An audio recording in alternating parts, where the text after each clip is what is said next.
여러분 안녕하십니까? 백만개미 브런치 카페를 찾아주신 여러분 오늘도 환영합니다. 오늘은 41번째 시간입니다. 최근에 이제 시장이 너무 어려워서 또 최근에 주식시장에 입문하신 분들은 이렇게 본격적으로 주식시장이 조정받는 거를 경험을 잘 못해 보셨기 때문에 굉장히 놀라실 수도 있지만 뭐 이게 이렇게 급하게 떨어지면 또 급하게 오르죠. 주식시장의 특징이 그렇습니다. 오늘은 우리가 그냥 가장 일반적이면서도 그냥 막연히는 알고 있는데 자세히는 잘 정리가 되지 않는 그런 것 중에 하나인 발행시장과 유통시장에 대해서 말씀을 드리도록 하겠습니다. 특히 이제 뭐 채권도 있지만 주식시장 위주로 주식이 우리가 사고 팔고 한다는 거 그게 이제 유통시장에서 하는 건데 그러려면 어딘가에 주식이 발행이 돼야 되지 않습니까? 우리가 이제 그 발행시장 하면 대표적인 게 IPO를 들 수가 있죠. 그래서 그 둘의 관계 이런 거에 대해서 오늘 좀 정리를 해보도록 하겠습니다. 오늘 좀 가벼운 마음으로 좀 듣기만 하셔도 다 아실 것 같아요. 첫째, 이 주식시장은 이 두 가지로 구분이 됩니다. 첫 번째, 우리가 그 프라이머리 마켓이라고 얘기하는 발행시장이 한 축이 있고요. 또 그 다음에 이 발행된 주식을 가지고 사고 파는 세컨더리 마켓이라고 하는 유통시장, 이렇게 이제 구분이 됩니다. 주식시장은. 이 두 가지로 구분이 되는 거죠, 이렇게. 근데 이 발행시장은 우리가 대표적인 게 IPO, 이렇게 우리가 알고 있잖아요. Initial Public Offering, 그래서 IPO. 그래서 처음으로 데뷔를 하는 거죠. 쉽게 얘기하면 주식시장에서 사고 팔리는 주식으로 데뷔를 하는 거. 그거를 이제 IPO라고 얘기를 하죠. 그 IPO라는 얘기는 뭐냐면 그렇게 해서 데뷔한 그런 그 발행된 사고 팔 수 있는 허가를 획득한 그런 주식을 유통시장에다가 공급을 하는 거예요. 예. 그래서 발행시장은 주식을 공급하면 유통시장에서 사고 팔고 뭐 이렇게 되죠. 근데 유통시장도 우리가 아는 이제 코스피 시장, 유가증권 시장이라고 가장 큰 유가증권 시장이 있고, 그 다음에 우리가 또 알고 있는 코스닥 시장이 있고, 그 다음에 잘 모르시지만 코넥스라는 게 있어요. 코스닥보다는 이제 전 단계죠. 그리고 이제 프리보드 마켓이 있고 대체적으로 이렇게 있고 뭐 이 밖에도 개인끼리 사고 팔고 하는 뭐 그런 개인 시장도 있을 수 있겠죠. 비상장 주식을 내가 이거 괜찮으니까 어이 뭐 옆에 있는 친구한테 이거 좀 사봐. 이거 비상장인데 이거 이제 상장되면 대박 날 거야. 뭐 이렇게 해서 개인끼리 사모파는 경우도 있어요. 근데 이제 그런 거는 뭐 일반적이지 않으니까 우리가 이제 유통시장 하면 대체적으로 이렇게 네 가지로 우리가 압축해 볼 수가 있어요. 코스피, 코스닥, 코넥스, 그 다음에 프리보드. 이렇게 이제 우리가 나눌 수가 있습니다. 그러면 발행시장, 프라이머리 마켓은 도대체 뭐냐? 이게 주식도 그렇고 채권도 그렇고 이제 발행을 해서 투자자로부터 돈을 구하는 시장이에요. 그러니까 이게 이제 재미난 거 이런 거잖아요. 우리가 투자자로부터 돈을 구하려면 투자자한테 뭔가를 줘야 돼요. 그죠? 뭔가를 주는데 우리 회사에다 투자를 좀 해줘. 이렇게 얘기하는 거 아닙니까? 주식 투자라는 게. 그럼 회사에다 투자를 하는데 그렇다고 회사를 실제로 막 이렇게 조각을 낼 수가 없잖아요. 그러니까 뭐 예를 들어 당신은 우리 회사 공장에 식당에 뭐 테이블 하나를 줄 테니까 얼마 투자해봐. 이렇게 할 수는 없어요. 그러니까 그 회사의 총 자산을 어떻게 해요? 주식으로 이렇게 쪼개는 거죠. 그래서 그 증서, 그 몇 분의 몇 백만 분의 몇, 뭐 몇 천만 분의 몇, 아니면 뭐 몇백 분의 몇, 뭐 이런 식으로 그 총 발행 주식 대비 한 주당 그 가격으로 이거를 투자자들한테 주면서 투자를 해라 이러는 거죠. 그래서 회사가 잘 되면 어떻게 해요? 회사 전체 밸류가 올라가니까 그 쉐어된 분리 이렇게 하나하나 쪼개진 주가도 상승하겠죠. 뭐 그런 겁니다. 그래서 우리가 그 투자자로부터 기업이 자금을 조달할 때 이 주식을 발행하게 되는 겁니다. 근데 이제 이렇게 하고 나서 기업이 계속해서 성장을 하고 또 자금이 필요해요. 자금 필요하죠. 회사를 더 키우려면. 그렇게 됐을 때 불특정 다수, 특정 다수가 아닌 불특정 다수로 주식을 파는, 이거를 우리가 모집, 매출 이렇게 하죠. 이런 이제 기업 공개를 우리가 이니셜 퍼블릭 오퍼링이라고 한다. 이런 거예요. 그러니까 기업을 처음에 만들면서부터 상장 주식은 없어요. 만들어서 기업을 하고 있는데 기업이 이제 잘 돼요. 잘 돼. 그러니까 우리 이제 본격적으로 큰 기업으로 키워보자. 투자도 많이 해야 되고, 그러면 이제 그 상장 요건에 회사가 되는지 안 되는지를 따져보고 요건에 맞으면 그 주식을 모집하고 매출을 하게 돼요. 내 주식 사가세요. 뭐 이런 거죠. 이게 아까도 말씀드렸지만 이게 이제 주식시장에 데뷔를 하는 거죠. 이 회사가. 이거를 우리가 기업 공개다. 이렇게 얘기해요. 그래서 이제 이번 달 말부터 다음 달 첫 주까지 이 슈퍼 IPO 위크라고 우리가 얘기를 하잖아요. 그래서 이제 이런 IPO를 하게 됩니다. 근데 이제 이게 되면 이때부터 누구나 거래소를 통해서 이 기업의 주식을 자유롭게 매매할 수가 있어요. 누구나 사고 팔 수 있는 주식이 되는 거예요. 이제 IPO가 끝나면 그걸 우리가 뭐라 그래요? 상장 주식이다 이렇게 얘기하는 거죠. 상장 주식은 주식시장에서 누구나 사고 팔 수 있어요. 자유롭게. 다만 뭐 가격이 안 맞으면 물론 안 되겠지만 그렇게 되는 겁니다. 근데 이제 기업이 추가적으로 자금이 필요할 경우도 있어요. 막 잘 돼 갖고 필요할 경우에 어떻게 해요? 유상증자를 통해서 추가적으로 주식을 발행할 수가 있죠. 이렇게 되면 어떻게 해요? 발행 주식이 늘어나는 거죠. 그래서 이 유상증자를 통해서 추가적인 자금도 끌어올 수 있다. 그 다음에 이제 유통시장. 유통시장은 뭐냐면 아까 전 페이지에서 봤던 그 프라이머리 마켓, 발행시장에서 발행시킨, 데뷔시킨 그런 주식들을 사고 파는 그런 시장이에요. 자유롭게. 예. 근데 이제 우리나라 유통시장은 이제 코스피, 코스닥, 코넥스, 프리보드, 뭐 대체적으로 뭐 이 정도로 구분하시면 대체적인 시장은 다 구분된 거예요. 이거 우리가 유가증권 시장이라고도 얘기하는 코스피, 그 다음에 코스닥, 그 다음에 여러분 잘 모르시는 분도 계시면 코넥스, 프리보드 하나하나 좀 설명을 드릴까요? 코스피 시장, 유가증권 시장, 이건 뭐 우리 맨날 보는 거죠. 한국거래소가 개설 운영하는 이런 시장이에요. 근데 이제 이 코스피 시장에 가려면 비교적 엄격한 상장 요건이 요구돼요. 예, 재무적으로도 그렇고. 그래서 그게 충족을 하면 어떻게 해요? 이거를 이제 상장한다, 리스팅한다. 이렇게 얘기를 합니다. 그래서 코스피 시장이 이제 가장 들어가기 어려운 시장이죠. 엄격한 상장 요건이 요구가 되니까. 그러니까 어떤 경우에 뭐 그런 경우도 있죠. 코넥스에서 시작을 해서 그 다음에 코스닥 갔다가 그 다음에 궁극적으로 그 코스피 시장으로 가는 이런 과정을 겪는 회사도 있고 그냥 처음부터 코스피 시장으로 가는 경우도 있고 회사가 굉장히 크거나 좋으면 코스닥 갔다가 뭐 코스피로 이렇게 가는 경우도 있고 뭐 이제 여러 가지 경우가 있습니다. 코스닥 시장 알아보죠. 코스닥 시장은 사실은 이거는 미국의 나스닥 같이 이거는 어떻게 보면 상장이라는 말을 하기가 조금 리스팅 됐다고 하기가 좀 그렇죠. 그랬는데 이게 일종의 장외시장이었는데 우리나라는 2005년에 증권거래소와 코스닥 시장 또 선물거래소가 통합이 됐어요. 그래서 그냥 우리는 이게 이제 또 하나의 장례시장이 됐죠. 코스닥이. 미국하고는 그 개념이 조금 뭐 나스닥에서 따온 거긴 하지만 조금 그런 개념이 좀 틀려졌어요. 어쨌든 간 이것도 장내 시장의 하나입니다. 그 다음에 코스피 시장보다는 상장 기준이 조금 완화돼 있어서 특히 이제 중소기업이나 벤처기업이 많아요.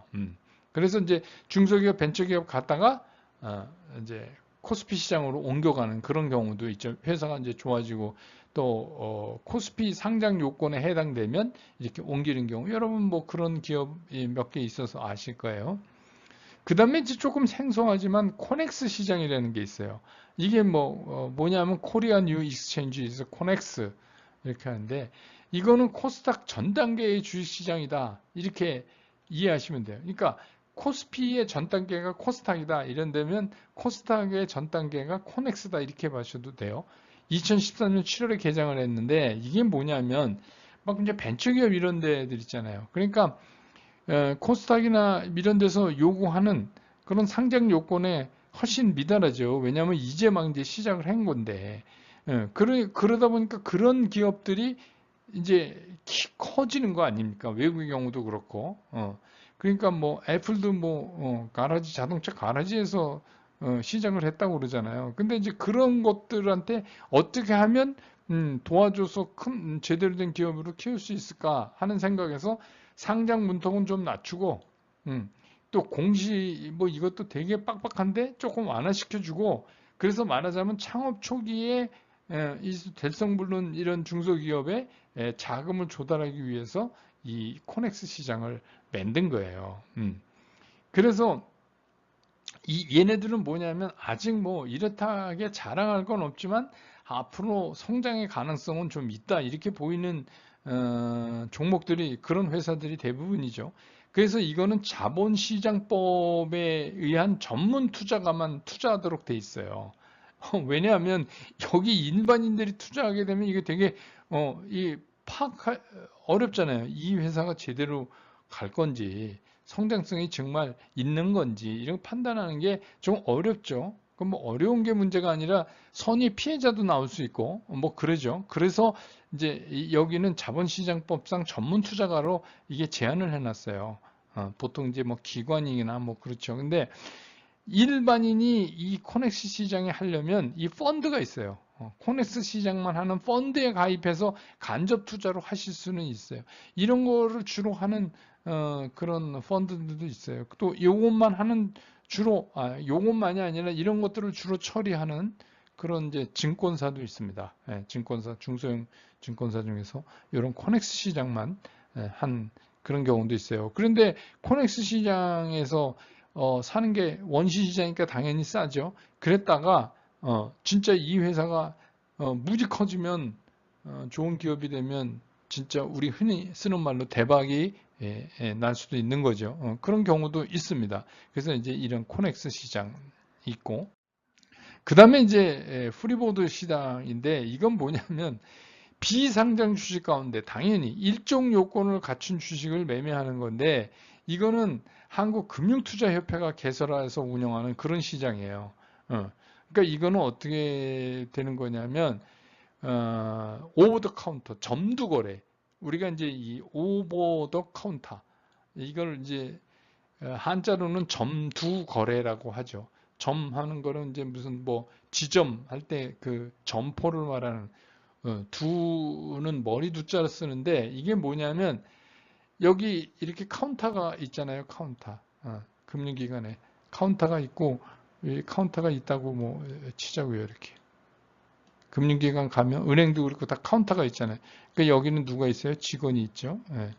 직원이 이제 여기 이렇게 있고 고객은 어디 있어요? 여기 있고. 그래서 뭐 이제 서로 일을 보죠. 요 오버 더 카운터, 요 카운터 위로 거래되는 거다. 그런 말이에요. 그러니까 이게 코리아 오버 더 카운터 이게 2014년 8월에 개설됐어요. 그러니까 쉽게 얘기하면 그냥 개인끼리 만나서 사는 보다는 이 한국금융투자협회가 개설을 하고 운영하니까 조금 날 수 있죠. 그래서 특히 이거는 이제 비상장 주식을 여기 가서 근데 이거는 막 그 우리 일반 그 시장에서 하는 것처럼 막 상대 호가 막 이렇게 해갖고 적정 호가를 찾아서 그 사람한테 주는 그런 게 아니고 이건 그냥 지정 호가에 의한 상대 매매입니다. 그러니까 이 주식 비상장인데 얼마 이렇게 해서 그거 나 그거 얼마에 살래 이렇게 하면 그러면 이제 이 오버 더 카운터로 이렇게 넘겨주는 그런 이제 우리 이거 점두 거래라고 많이 하죠. 가장 원시적인 형태의 주식을 사고 파는 그런 방법입니다. 그래서 이제 이게 프리보드 시장 뭐 이런 거가 있어요. 근데 이제 그 밖에 시장 아까 말씀드렸지만 이거는 뭐 그냥 개인이 누가 와서 이게 뭐 비상장인데 얘네 뭐 5년 안에 대박 난다니까 이거 한번 사봐라 뭐 이래서 뭐 개인끼리 사고 팔고 뭐 이런 경우도 있고 가끔 그것 때문에 뭐 사고 나갖고 신문에 기사화되는 그런 경우도 있죠. 네. 이게 이제 지금까지 말씀드린 게 유통 시장의 전부예요. 그러니까 발행 시장은 IPO를 해서 데뷔시키면 공급을 하면 시장에 그 다음에 유통 시장에서 이 주식을 사고 판다. 그래서 우리가 이거를 발행 시장, 유통 시장 이렇게 분리해서 얘기한다. 이렇게 알아두시면 될 것 같아요.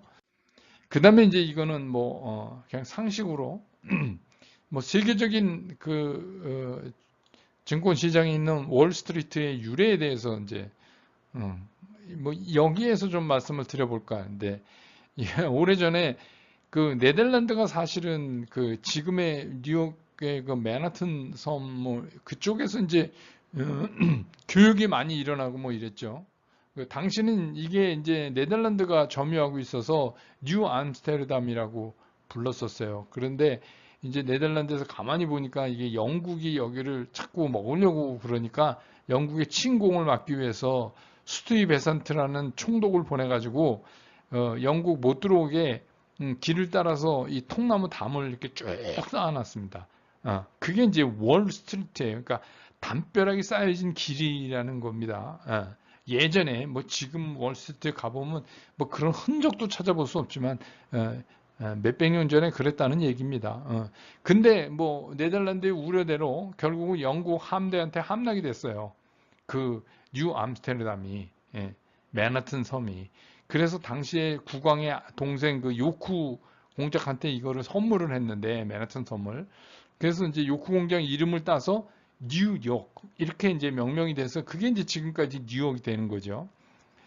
근데 이제 이 뉴욕 증권 거래소의 기원은 1972년에 그 뉴욕의 증권 브로커 24명이 월스트리트의 무화과 나무 아래서 뭐 서명을 했다고 그래요. 24명이 모여가지고.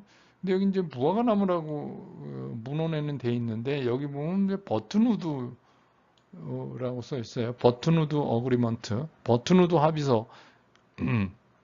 이게 뭐 프라타나스 같은 건데 뭐 무화과든 뭐 프라타나스든 그게 중요한 게 아니라 아무튼 1972년에 증권 브로커 24명이 모여가지고 버튼우드 합의서를 서명을 했다는 거예요. 이게 이제 뉴욕 증권거래소의 기원이에요. 그러니까 옛날에 어떤 거냐면 증권거래소 있는 게 아니라 이제 이런 그 브로커들이 있어가지고 사람들한테 이 회사 주식 뭐 어디 해서 이거 상 팔게 하고 우리 이제 뭐 부동산 중개인의 원시적인 형태 비슷했겠죠. 그래서 이제 근데 이 내용이 재밌어요. 거래소 그 거래 수수료율을 0.25% 거래 대금에 이하는 받지 않기로 한다 하는 이런 담합하는 문서예요. 되게 웃기죠. 그러니까 이 참 저도 증권회사 생활을 오래 했지만 증권댕이들은 다 이렇습니다. 그러니까 가장 중요한 게 이거잖아요. 거래 수수료 얼마 받을까? 그래서 야 너는 거래 수수료 덤핑 치지 마. 이런 뭐 쉽게 말하면 이런 거죠. 그러니까 그렇게 해서 24명이 모여가지고 우리는 미니멈 거래 수수료는 거래 대금의 0.25% 이하는 안 받기로 한다. 그럼 뭐 당연히 0.25%가 됐겠죠.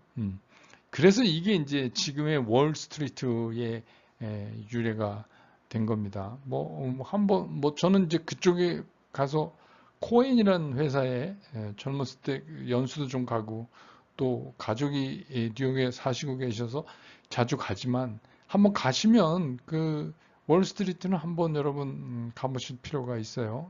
그래서 그 커다란 그 황소 우리가 불마켓 그래서 이제 그 황소 이 동상도 있고 그렇죠. 그 뭐 저 화면에 자주 나오고 그렇습니다. 그래서 오늘은 이렇게 해서 월스트리트의 유래까지 말씀드렸습니다. 오늘은 굉장히 여러분들이 가볍게 그냥 듣기만 하셔도 상식적으로 정리가 되는 그런 시간이 아닌가 이렇게 생각합니다. 시장은 어렵지만 뭐 너무 낙담하지 마시고 주시장 원래 그런 거다 이렇게 생각하시고 또 새로운 주를 맞이하시기 바랍니다. 오늘 브런치 카페는 여기서 마치도록 하겠습니다. 여러분 안녕히 돌아가십시오. 고맙습니다.